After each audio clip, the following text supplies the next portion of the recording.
오늘 같이 은혜 받을 말씀은 사도행전 8장의 말씀입니다. 26절부터 40절 말씀 저와 여러분들이 한 절씩 교독하겠습니다. 주의 사자가 빌립에게 말하이르되 일어나서 남쪽으로 향하여 예루살렘에서 가사로 내려가는 길까지 가라 하니 그 길은 광야라. 일어나 가서 보니 에디오피아 사람 곧 에디오피아 여왕 간다게의 모든 국고를 맡은 관리인 네시가 예배하러 예루살렘에 왔다가 돌아가는데 수레를 타고 선지자 이사야의 글을 읽더라. 성령이 빌립더러 이르시되 이 수레로 가까이 나아가라 하시거늘 빌립이 달려가서 선지자 이사야의 글 읽는 것을 듣고 말하되 읽는 것을 깨닫느냐. 대답하되 지도해 주는 사람이 없으니 어찌 깨달을 수 있느냐 하고 빌립을 청하여 수레에 올라 같이 앉으라 하니라. 읽는 성경 구절은 이것이니 일러스되 그가 도살자에게로 가는 양과 같이 끌려갔고 털 깎는 자 앞에 있는 어린 양이 조용함과 같이 그의 입을 열지 아니하였도다. 그가 굴욕을 당했을 때 공정한 재판도 받지 못하였으니 누가 그의 세대를 말하리요. 그의 생명이 땅에서 빼앗김이로다 하였거든. 그 내시가 빌립에게 말하되 청컨대 내가 묻노니 선지자가 이 말한 것이 누구를 가리킴이냐 자기를 가리킴이냐 타인을 가리킴이냐. 빌립이 입을 열어 이 글에서 시작하여 예수를 가르쳐 복음을 전하니 길 가다가 물 있는 곳에 이르러 그 내시가 말하되 보라 물이 있으니 내가 세례를 받음에 무슨 거리낌이 있느냐. 이에 명하여 수레를 멈추고 빌립과 네시가 둘 다 물에 내려가 빌립이 세례를 베풀고 둘이 물에서 올라올새 주의 영이 빌립을 이끌어 간지라. 내시는 기쁘게 길을 가므로 그를 다시 보지 못하니라.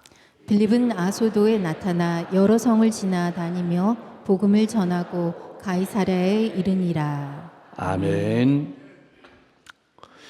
청년 사울을 중심으로 초대교회를 없애려는 엄청난 핍박이 예루살렘에 일어나게 됩니다. 그래서 사도들을 제외하고 모든 사람이 거의 다 유대와 사마리아와 모든 땅으로 흩어지게 됩니다. 그렇게 핍박을 받아서 흩어진 사람 중에 한 사람이 빌립입니다. 빌립은 사마리아 성에 내려가서 예수 그리스도를 전파하게 됩니다. 무엇보다도 마술을 통해서 자기가 하나님의 큰 능력을 받았다고 소문을 퍼뜨리고 자신을 대단한 존재라고 하면서 사람들을 미혹하던 마술사 시몬이 그 사람들을 미혹하던 현장에 나타나서 빌립이 하나님 나라의 복음을 전하고 예수 그리스도의 이름을 전파하자 안진뱅이가 일어나고 귀신이 쫓겨나는 역사가 나타났습니다. 그러자 그곳에 있던 모든 사람이 세례를 받고 믿게 되었습니다. 이 말은 공개적으로 신앙을 고백했다는 말입니다. 이때 마술사 시몬도 믿고 세례를 받고 전심으로 빌립을 따라다니면서 그 행하는 표적과 능력을 보고 놀라는 일이 일어났습니다. 이것이 오늘 본문 앞의 내용입니다. 사마리아 사람들이 예수를 믿고 세례를 받았다는 소식이 예루살렘에 전해지자 사도들이 베드로와 요한을 사마리아로 파송했습니다. 여러분, 우리가 주목해야 될 사실은 사마리아 사람들이 하나님의 말씀을 받았다는 것입니다. 이들은 얼마 전까지만 해도 하나님의 말씀을 예수 그리스도와 그 말씀을 받아들이기를 거절했던 사람들이었습니다. 그렇다면 이것은 보통 놀라운 일이 아니었습니다. 놀라운 것은 베드로와 요한은 사마리아 사람들이 예수님을 반대하는 쓰라린 경험을 했던 사람들입니다. 그래서 복음을 유대인들에게만 전했던 사람들이었습니다. 그러던 베드로와 요한이 이제는 완전히 다른 태도로 사마리아를 방문한 겁니다. 드디어 베드로와 요한은 사마리아에서 땅끝까지 복음을 전하라는 예수님의 명령을 수행했고, 그리고 사마리아 사람들이 복음을 받아들이는 것을 직접 눈으로 목격했습니다. 그리고 자신들이 가지고 있던 잘못된 시각을 고치고 하나님의 놀라운 역사를 향해서 자신들의 몸을 내던지는 사람으로 변했던 것입니다. 이제는 우리가 그렇게 될 차례입니다. 사랑하는 성도 여러분, 나는 복음에 대해서 어떤 시각을 가지고 있습니까? 지금 이렇게 앉아서 예배 드리고 있지만 마음속으로는 저 사람은 도저히 예수 믿을 사람이 아니야 라고 생각하면서 포기한 사람은 혹시 없습니까? 그렇다면 오늘 베드로와 요한이 다시 자신들의 생각을 바꾸고 나아갔던 것처럼 우리가 가족과 이웃과 지역을 향해서 새롭게 변화된 마음을 가지고 나가는 여러분과 제가 될 수 있기를 소망합니다. 빌립은 사마리아에서 엄청 바빴습니다. 열매가 많았습니다. 잘 됐습니다. 그런데 이해할 수 없는 명령이 떨어졌습니다. 그렇게 엄청난 역사를 이루고 있는 그 현장에서 떠나서 예루살렘에서 가사로 내려가는 길까지 가라는 명령을 받았습니다. 더군다나 그 길은 광야의 길이었습니다. 사람이 살지 않는 곳이었습니다. 200열이나 되는 먼 길이었습니다. 사람들이 없는 광야의 길로 가라는 명령은 이해할 수도 이해하지도 못하는 분명한 명령이었습니다. 적어도 빌립 같은 사도라면, 사역자라면 광장이나 사람들이 많이 모인 시장에서 말씀을 전해야 되지 않았겠습니까? 그런데 아무도 살지 않는 뜨거운 태양이 일거리는 한낮에 그곳으로 가라는 명령을 받은 것입니다. 하나님의 지시는, 하나님의 말씀은 빌립에게 분명한 이유 없이 그저 사막 한가운데로 가라는 명령과 같았습니다. 사랑하는 성도 여러분, 우리에게 주시는 하나님의 말씀이 마치 이와 같습니다. 여러분 어떻게 하시겠습니까? 내 생각과 달라도 이해가 되지 않아도 하나님의 말씀을 따르겠습니까? 아니면 내 생각대로 걸어가겠습니까? 도저히 이룰 수 없는 명령임에도 빌립은 주의 명령에 순종했습니다. 그는 사마리아를 지나 예루살렘을 지나 가사를 향한 광야의 길을 내려가기 시작했습니다. 참 이해가 되지 않습니다. 그렇다면 빌립은 우리와는 다른 사람이었을까요? 절대로 그렇지 않습니다. 우리와 똑같은 성정을 가진 사람입니다. 그도 밖에를 피해서 떠났던 신앙인입니다. 그렇다면 오늘 본문 말씀은, 성경 말씀은 우리에게 무엇을 말씀하고 싶어서 기록한 것일까요? 하나님께서 복음의 역사를 주관하고 계심을 우리에게 보여주시는 겁니다. 구원의 역사는 철저하게 사람의 능력이 아니라 하나님의 주권적인 역사임을 알라고, 우리의 마음에 새기라고 이 말씀을 우리에게 주시는 겁니다. 또한 이 말씀은 우리도 그렇게 믿음의 사람으로, 순종의 사람으로, 하나님의 쓰시는 사람으로 만들어 가신다는 뜻이기도 합니다. 우리를 통해서 가정과 일터와 이웃을 향한 하나님의 역사를 드러내신다는 뜻이기도 합니다. 성경에는 두 종류의 사람을 보여주고 있습니다. 믿음의 사람과 불순종의 사람을 보여줍니다. 하나님의 말씀을 따라 살아가는 사람과 자기의 생각과 자기의 판단대로 살아가는 사람을 극명하게 대조하면서 보여주고 있습니다. 그 과정을 보여주고 그 결말을 보여줍니다. 대표적인 사람이 아브라함과 조카롯입니다. 그들은 같은 시대에 살았습니다. 같은 장소에 살았습니다. 그래도 다른 삶을 산 사람들이었습니다. 아브라함은 하나님의 말씀을 따라갔고 조카롯은 아브라함을 따라갔습니다. 아브라함도 신앙의 여정 가운데 때로는 넘어지고 때로는 실족하기도 했지만 하나님의 말씀을 따라서 점점 좋아지는 인생으로 성숙해 갔지만, 조카롯은 세상의 문화 속으로 들어가 버렸습니다. 세상의 물결 속으로 점점 더 빠져들어갔습니다. 그리고 떠내려가는 삶을 살았습니다. 사랑하는 성도 여러분, 여러분은 지금까지 어떤 인생을 살아오셨습니까? 그렇다면 어떤 인생이 기쁨이 넘치고 감사가 넘치고 행복한 인생일까요?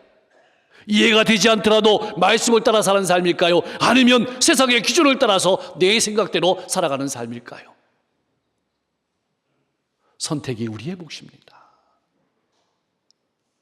빌립이 명령을 따라 광야의 길을 내려가 보니 그곳에는 한 사람이 있었습니다. 예루살렘에 예배하러 왔다가 집으로 돌아가는 사람이었습니다. 그는 에티오피아 여왕 간다게의 국고를 맡은 넷이었습니다.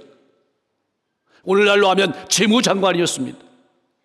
하나님께서는 이미 빌립의 앞에 예비된 사람을 준비해 놓으신 것입니다. 그 사람은 수레에 앉아서 이사야 말씀을 큰 소리로 읽고 있었습니다. 당시 랍비들은 율법을 잊지 않기 위해서 큰 소리로 읽어야 한다고 가르쳤습니다. 그러니까 큰 소리를 읽으면서 입으로 읽습니다.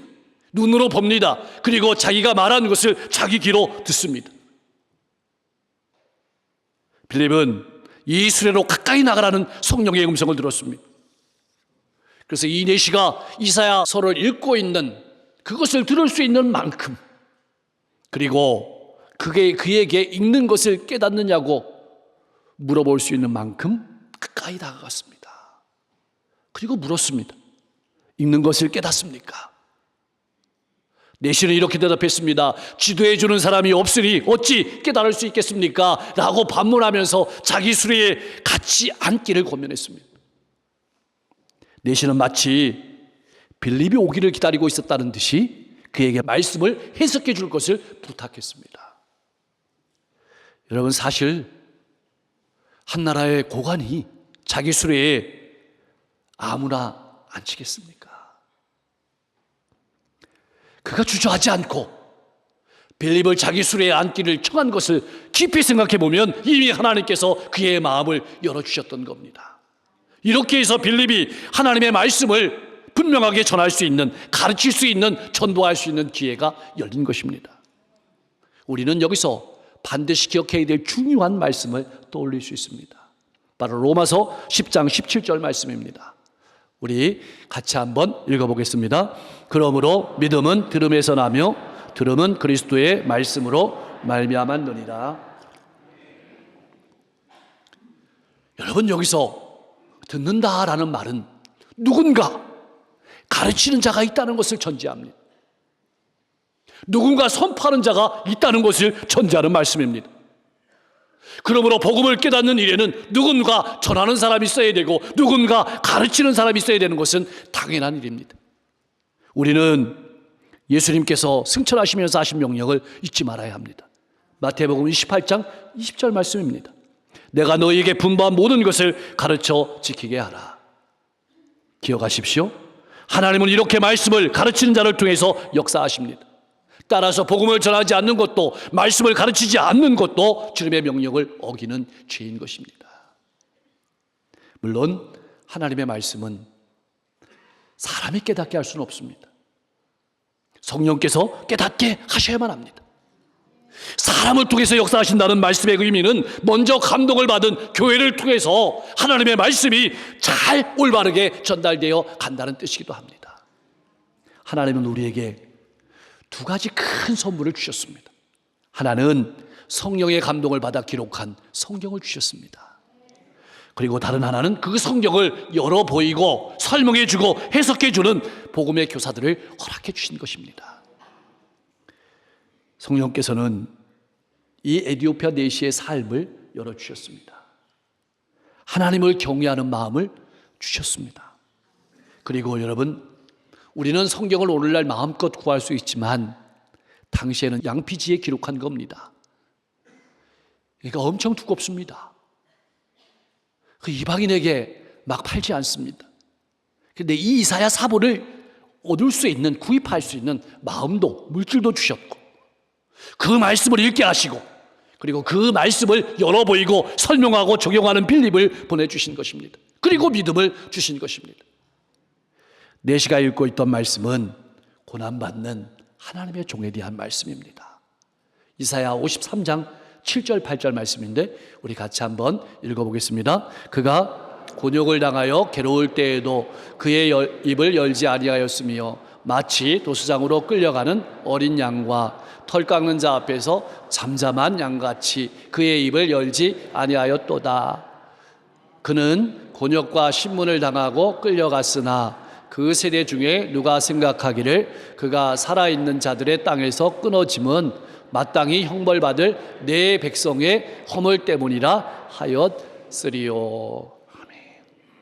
너무나도 중요한 본문 말씀입니다. 이 이사야 53장은 모든 성경을 한마디로 요약해 놓은 본문이라고 할 수 있습니다. 내시는 물었습니다. 그 사람이 누구인지. 이사야 선지자 자신을 가리키는 건지 아니면 다른 사람을 가리키는 건지 궁금했습니다. 그것은 매우 중요한 질문이었습니다. 당시 유대인들은 이사야 선지자이거나 이스라엘 백성들이거나 그렇게 생각했습니다. 그들은 메시아가 고난받는다는 것은 차마 생각하지 못했습니다. 그것은 있을 수 없는 일이라고 생각했습니다. 내시가 질문하자 빌립은 기다렸다는 듯이 말씀을 설명하면서 예수님의 복음을 상세히 전했습니다.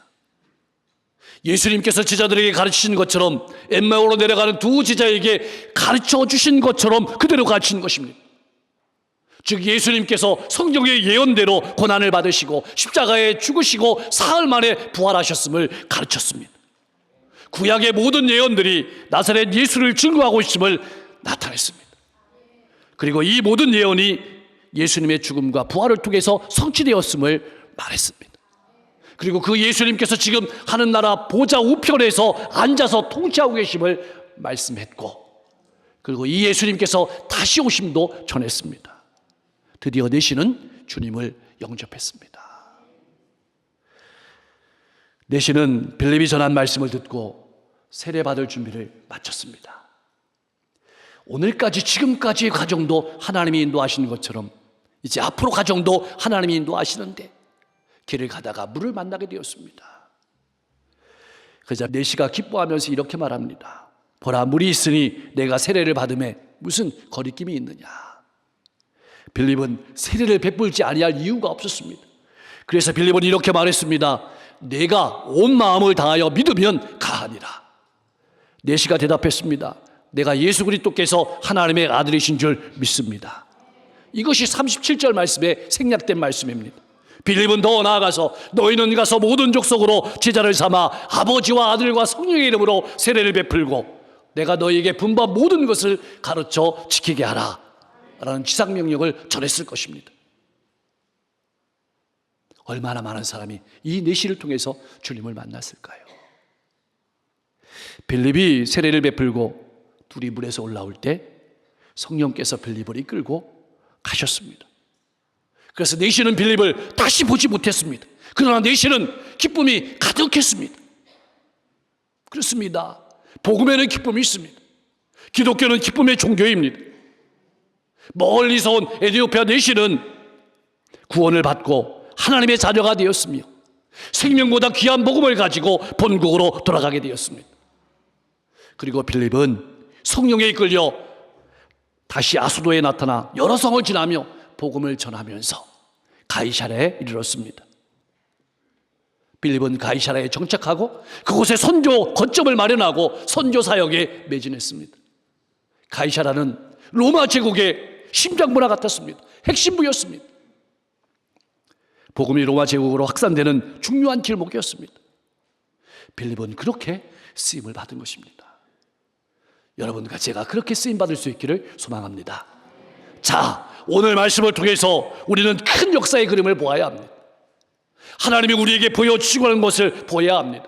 그것은 하나님의 복음이 어떻게 인종과 문화와 지역과 시대를 넘어서 전파되는가. 그 역사의 주체는 오직 하나님이시다. 성령님이시다. 그러니까 내 생각을 내려놓고 복음을 들고 가라는 말씀이기도 합니다. 세 가지 말씀을 여러분에게 다시 한번 가슴에 새기면서 정리합니다. 첫째로, 왜 이 말씀을 기록하셨을까요? 이 말씀을 우리에게 기록하시는 것은 생명을 구원하는 일은 사람의 능력이 아니라 전적으로 하나님의 능력임을 알라고 하는 것입니다. 그래서 내 생각을 내려놓고 내 판단을 내려놓고 가라고 말씀하시는 겁니다. 가라고 하신 하나님께서 그 길을 걸어갈 수 있는 힘도 주시는 것입니다. 그리고 사람도 만나게 하시는 것입니다. 내 입도 열어서 증거하게 하시는 것입니다. 내시의 마음을 여시는 것도, 내시로 하여금 믿음을 주시는 분도, 기쁨으로 인생을 살아가게 하시는 분도 모두 하나님이심을 잊지 말라고 우리에게 이 말씀을 증거하시는 것입니다. 그러므로 성령께서 감동을 주실 때 순종하는 여러분 되실 수 있기를 소망합니다. 그것이 바로 믿음입니다. 감동을 주실 때 아멘하고 순종하며 걸어가는 것, 그것이 믿음입니다. 하나님께서 준비된 영혼 빌립을 통해서 에디오피아 내시를 구원하신 것처럼 우리도 준비된 영혼에게 보내주실 줄로 믿습니다. 두 번째로는 우리가 잊지 말아야 될 중요한 것이 있습니다. 이러한 성령의 역사에는 많은 믿음의 선배들의 헌신적인 순종이 있었다는 사실입니다. 다시 말하면 하나님께서는 복음을 위해서 준비된 사람, 하나님의 말씀에 전적으로 순종하는 사람을 들어서 사용하십니다. 이 말씀을 깊이 생각해 보면 우리가 힘써야 될 것이 무엇일까요? 우리가 했어야 될 것이 무엇일까요? 하나님의 복음을 위해서 내 자신을 깨끗하게 하는 것입니다. 내 자신을 잘 준비하는 일입니다. 특히 물질 문제에 깨끗하십시오. 이성 문제에 깨끗해야 합니다. 그리고 자신의 권위를 내세우지 아니하고 오직 복음을 위해서 충성하는 헌신된 마음을 가져야 합니다. 그리고 기도에 항상 힘쓰므로 성령이 주시는 감동으로 충만해야 합니다. 이런 사람을 통해서 하나님께서 놀라운 역사를 우리 가정과 일터와 이웃 가운데 이루어 가실 줄로 믿습니다. 세 번째 우리가 기억해야 될 것은 무엇보다 한 영혼의 귀중함에 우리의 마음이 있어야 합니다. 우리는 전도할 때나 선교할 때 숫자에 매몰될 때가 많습니다. 여러분, 오병이어의 현장 속에서 수천 명을 먹이신 분이 바로 예수님입니다. 근데 그 다음에 바다 건너에 가셔서 만난 사람이 거라사인의 광인입니다. 한 영혼도 귀합니다. 한 영혼 한 영혼이 천하보다 귀합니다. 주님과 같은 마음으로 한 영혼을 향해서 나아가는 것도 우리가 힘써야 된다는 말씀이기도 합니다.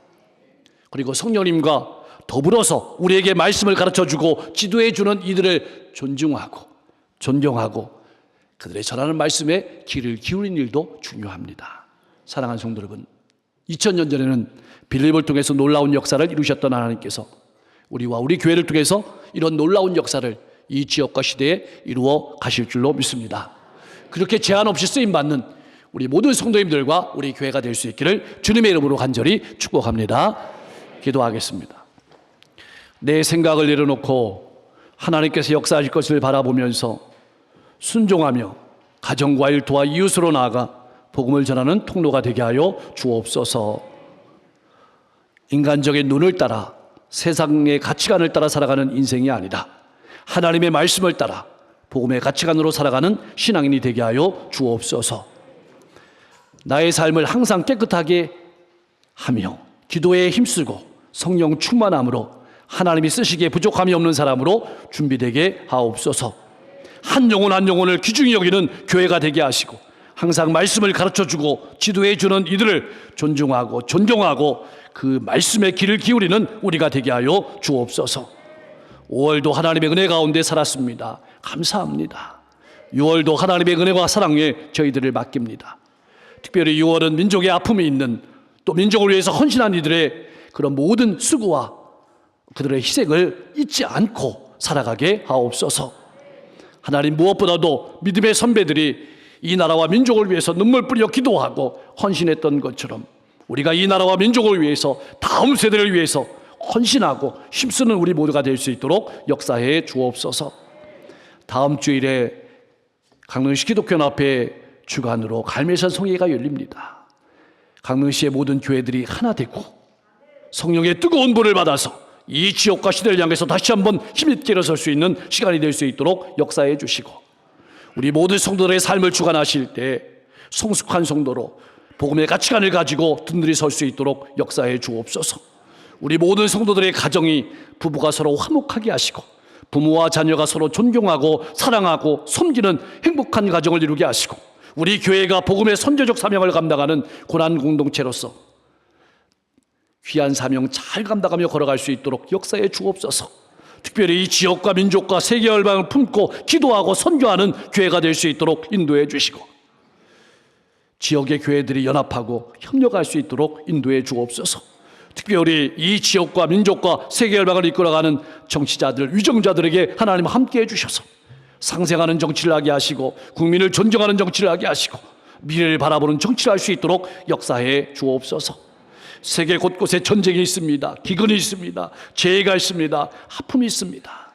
하나님, 전쟁이 요속히 그쳐지고 평화가 정착되게 하시고 고난과 고통 속에서 회복시켜 주옵소서. 탄자니아 세렝게티 미션 센터 봉헌 예배가 한달 앞으로 다가왔습니다. 열심히 기도로 준비합니다. 하나님, 귀한 선교센터를 통해서 탄자니아의 수많은 영혼들이, 아프리카의 수많은 영혼들이 주님께 돌아올 수 있도록 역사해 주시고, 또한 태국과 몽골, 또 여러 곳에 나가 있는 선교사님들의 발걸음을 기억하셔서 저들이 가는 곳마다 수많은 영혼들이 주님께 돌아오게 하옵소서. 이 예배 현장 가운데 질병을 가지고 나온 성도 있습니까? 마음의 아픔을 가지고 나온 성도 있습니까? 삶의 곤고함을 가지고 나온 성도 있습니까? 하나님 아시겠사오니 능력의 손으로 만져주셔서 질병을 깨끗하게 치유하게 하여 주옵소서. 잠을 잘 이루고 식사를 잘하고 소화가 잘 되고 마음이 평안하고 걸어가는 걸음이 행복하게 하옵소서. 무엇보다 인생의 많은 문제들을 열어주셔서 마음껏 기쁨과 즐거움으로 행복하게 걸어가면서 그리스도의 향기를 드러내는 삶을 살아갈 수 있도록 역사해 주옵소서. 우리 성도들의 삶을 통해서 하나님의 놀라운 역사를 가정과 일터와 이웃 가운데 이루어 주시옵소서. 예수님의 이름으로 간절히 기도하옵나이다.